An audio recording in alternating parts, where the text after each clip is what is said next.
Tunaenda kukomboa afya ya mama mchungaji.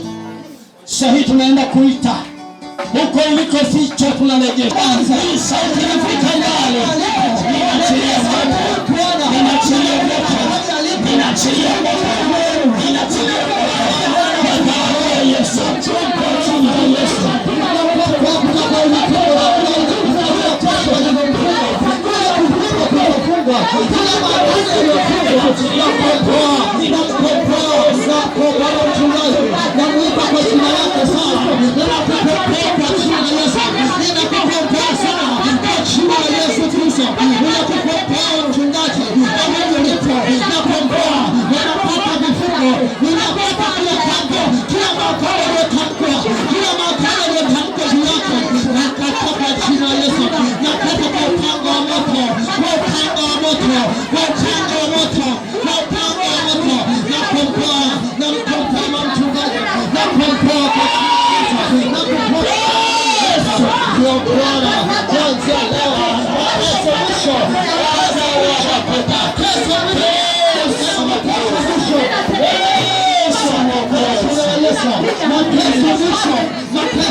Kwa dakika nyingine mbili.